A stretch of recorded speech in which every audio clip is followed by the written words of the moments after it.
Hello mga ante. So, it's my first international trip with my bestie, Elishan. So, ayan si Casey, ang aking best friend. So, nag-aayos pa lang siya. Hindi pa kami nakakapasok, nag-aayos na siya. Yan, nakalagpas na kami ng immigration at naharang siya ng inspection. Kasi, yung meal ko, akala, eme-eme niya. Tapos, ayan, ang una naming gastos. Pagkain, syempre, Shake Shack kahit napakamahal.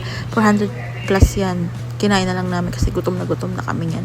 At wala pa kami tulog. So, kinain na lang namin. Sarap naman siya. Ito yung board na kami. Boarding na. 2 hours yan delay. Kasi masama ang panahon niya at nabagyo dito sa Pinas. Ito yan, naririnig mo yung mga naririnig namin. Nakakatakot siya pero go lang laban. At ayan, umorder kami ng beef rendang at saka yung nasi lemak naman yung sa kanya 200 pesos lang yan. Kaya umorder na kayo sa AirAsia. Masarap naman siya at nabusog naman kami. So yan, umorder na kayo guys kasi masarap siya. At ayan, Taiwan na kami, pila-pila lang kami dyan. At noong oras na din yan, alas 2 na rin kaya ata yan. Kaya pagod na kami. Tapos ayan, in-check na ang mga salita. Kaya nasa Taiwan na kami. Inspection na naman yan.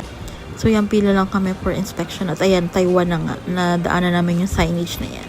At ang ganda ng airport nila, in fairness. Tapos ayan, nag-lucky draw kami.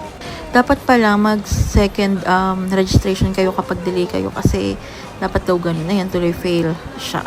So, tignan natin ang result ko. Kung fail ba or hindi. Ayan na nga. Fail din. So, better luck next time na lang.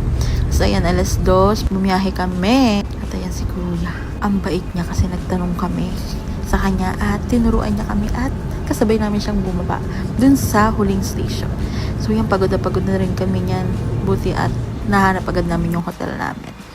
So, yan. Ayos pa rin ang ayos si ante. Hindi na natigil talaga. Yeah. See you next vlog. Bye!